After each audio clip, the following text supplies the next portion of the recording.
Ja aloitetaan pelaajista. Seagulls, Carl Lindbom, ensinnäkin onnittelut ottelun voitosta.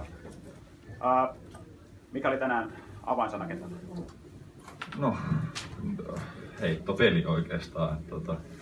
Meillä oli tosi hyvä heittopäivä ja silloin meitä on aika vaikea voittaa. Kyllähän toi Kotka taisteli loppuun asti tosi hienosti ja meni ihan viimeisille minuutille tuo ratkaisu. Scottikin pelasi ihan uskomattoman peliä, että me ei pysty millään pysäyttää sitä. Saatiin sitten vähän pieni raini tuohon loppuun ja hoidettiin homma kotiin. Ja omasta pelistäkin menee tuohon äskeiseen vastaukseen, että 100% heittopeli. No joo, oli tänään kiva heittää.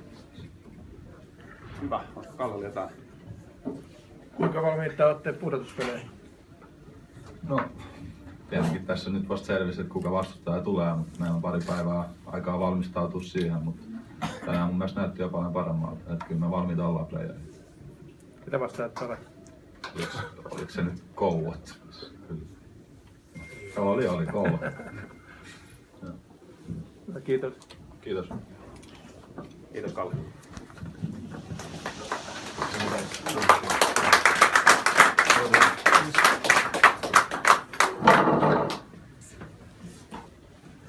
Kotijoukko Vilmatti Kopio, kitkerä tappio. Kotijoukko heittopeli ainakaan alussa ollut ihan sitä, mitä vastustajalla. Oliko se sun mielestä ottelun ratkaisu vai oliko jotain muita olennaisia tekijöitä, minkä takia tänään ne pisteet kotiin jäi?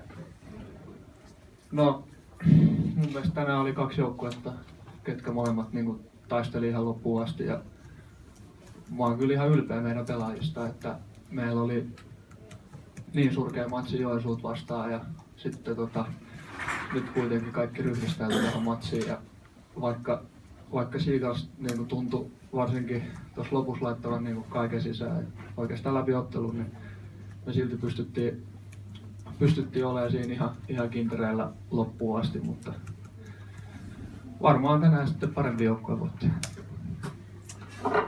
Hyvä. Mitäs Viltsulta muuta? Tuoreeltaan, niin mitä siinä olisi voitu tehdä vielä toisella tavalla, että olisi voitettu? Taistelitte hyvin ja te pelasit hyvin Scottin ohella siinä. No, aina on tietenkin jotain taktisia puolia, mitä voi sitten miettiä jälkeenpäin, että tehtiinkö hyvin vai ei, mutta niin kuin mä sanoin, mun mielestä me pelattiin hyvin, mutta se ei yksinkertaisesti tänään riittänyt. No, pystyt summoimaan kautta millään tavalla tässä vaiheessa? On vähän vaikea. Matsin jälkeen aika hankalaa. Ymmärrän. No siis ensinnäkin kiitos kaikille tänne Kotkaan ja KTP:lle. Tää oli mun ensimmäinen kausi täällä näin ja varsinkin mulla oli viime kausi tosi hankala, mulla oli loukkaantumisia ja muita. Ja tänä vuonna niin alkoi tuntua taas siltä uudestaan, että ihan hauska pelaa korista. Että kiitos tänne vaan kaikille. Näkyy tänäänkin hyvin. Kiitos Viltsu.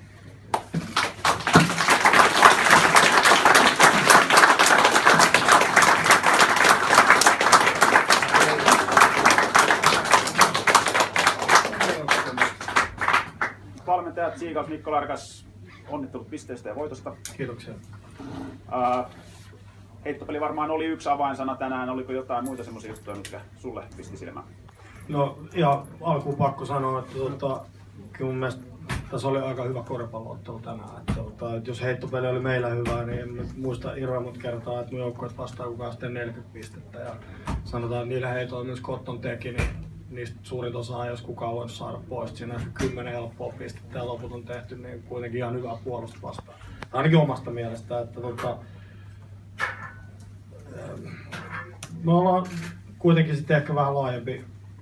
Veikkaan, että osa on sitäkin, että me saadaan väsytettyä pelaajia tai niin vaihdettua puolustajia ja vaihdettua pelaajia tuonne. Se ei varmaan ihan hirveän helppoa Kotkalle loppujen lopuksi ole.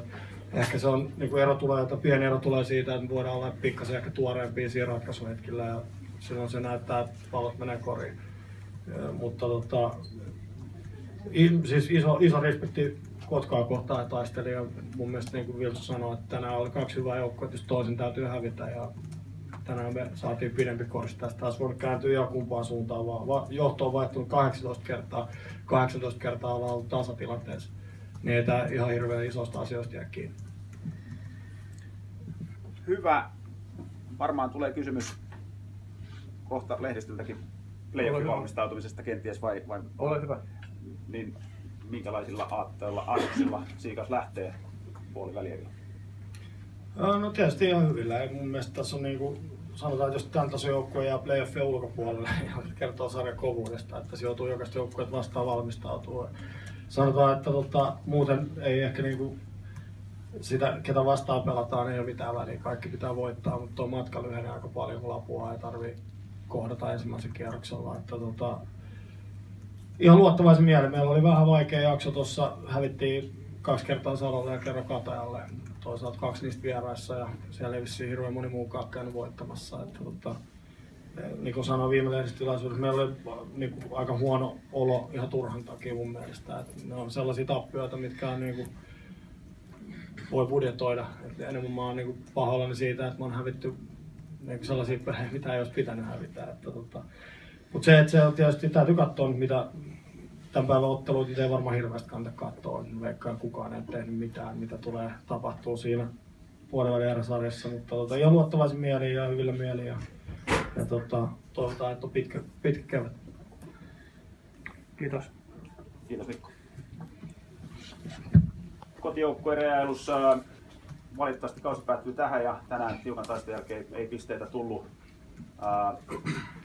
Jotain mietteitä. Vaikka illan ottelusta. No, samaa mieltä Mikon kanssa, että hyvä tasoinen ottelu. Rahkeet ei vaan riittänyt tänään. Vähän sellainen fiilis koko kaudesta on ollut, että silloin kun tulee onnistumisia, niin sitten aina löytyy joku, joka iskee takaisin. Siitä propsit pelaajille, että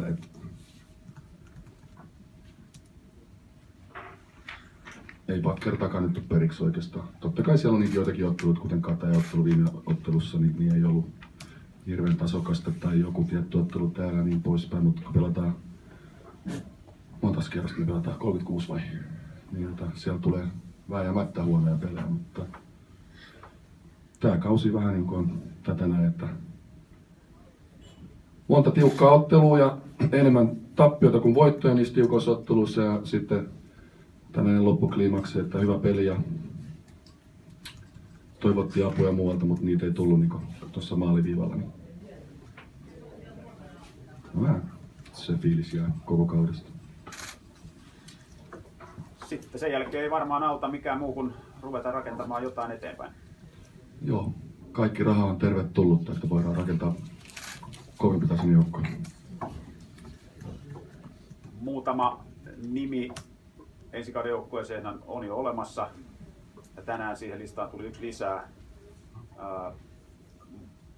Manuel Barnes on tänään tehnyt sopimuksen ensi kaudesta ja olet varmaan siitä tyytyväinen. No en mä tällä hetkellä ole mistäkään tyytyväinen.